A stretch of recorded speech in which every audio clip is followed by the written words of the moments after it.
In addition to the camp, the Arizona Cardinals, alongside the Dairy Council of Arizona, teamed up together to reward the Tempe School District with a $10,000 grant for their initiative to always play 60. The corn maze is Bertuccio Farm's most popular attraction. It expands over 7 acres of corn, which is equivalent to 2.5 miles. Away from the games here at Talking Stick Resort Arena, Morton's thoughts are with his mother, Decta. A little over a year ago, Morton and his family received the news that she had suffered her second stroke. Temperatures in the valley have already hit 118, but many experienced athletes persist on training through the heat. Imagine him being the dude. People running at him like he's Ringo, Paul McCartney. I'm like, did I miss something? Is that can Greg walk the streets? Can Greg McElroy walk the streets in Alabama? Not quite as big of madness around Gregory as there is around. Excuse me, Gregory. I'm sorry. Oh, sorry. Yeah. You know I'm on a different level. That's your brother. I get it. It's a habit, but I mean, no, Nick Saban can't go in public. It's just absolutely madness. People worship him. It's a religion in Alabama. So yeah, we don't have an NFL team, so that's all we have. I'm glad you said that because people don't run a church like that. Not even doing altar call, right? It was on Sunday, right? This church for Nick Saban in Alabama. Very clearly. I don't want to put it that way, but if you're going to say it, then but you know I'm right though. Yeah, we know we're right. Marcos de Niza senior Kristen Muir isn't afraid to stand her ground on a male-dominated field. She's even got a personal foul to prove it. I didn't want to show like, oh, I'm gonna let you guys hit me and me not do anything back. I was like, you can't do that. The 17-year-old is the place kicker for the Marcos de Niza varsity football team. She is one of 5 female varsity football players in the state of Arizona.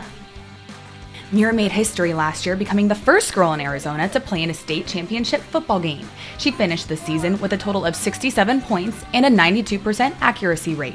First, it was kind of hard for people to like take in, and they thought I was just out there just to be cute and stuff, or like to get the guys' numbers, which I could do that off the field. During halftime at the Marcos de Niza versus Cactus Shadows game, Muir traded in her helmet for a crown when she was named homecoming queen.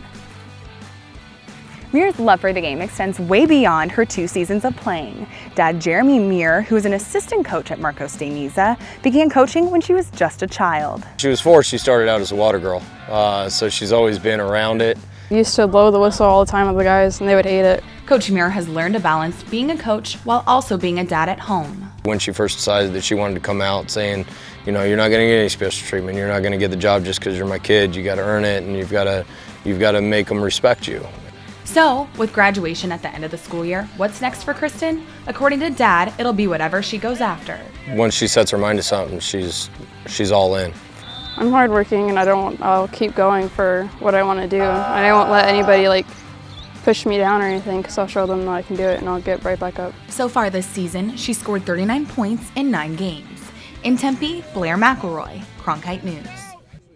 Pain is inevitable, but suffering is optional. Nobody knows this quote better than an athlete. Most athletes will tell you they don't go a whole season healthy. No one's really ever 100% healthy.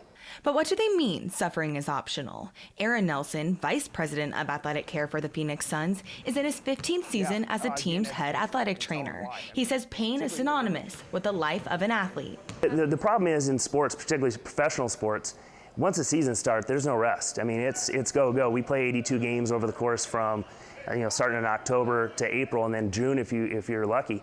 And same thing in the NFL and baseball and hockey.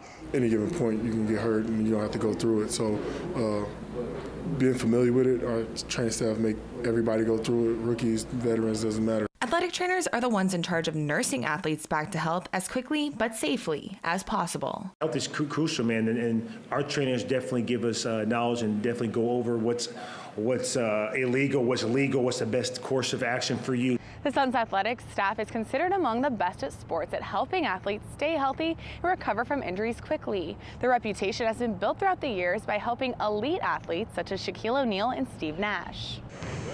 To help manage pain, the training staff uses a variety of therapies, including joint mobilization, ice, and cryotherapy. Nelson said he and the team's medical staff try to avoid just giving the players pills.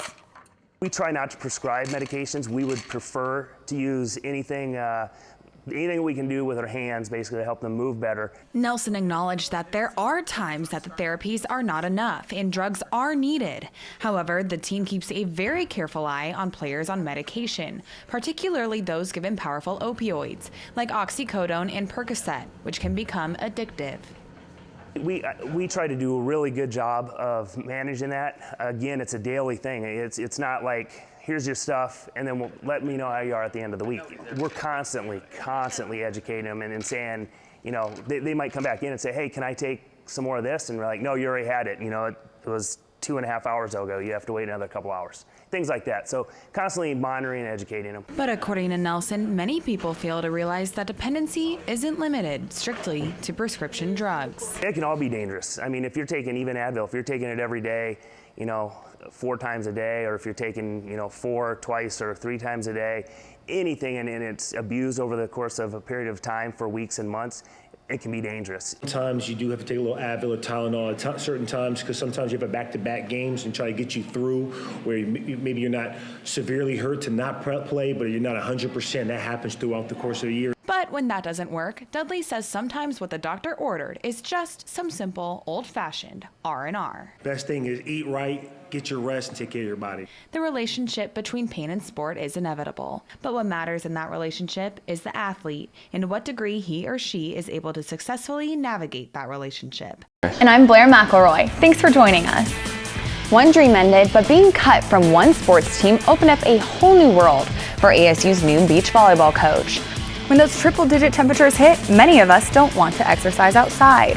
But for some extreme athletes, that's not an option. They must learn to handle it or suffer the consequences.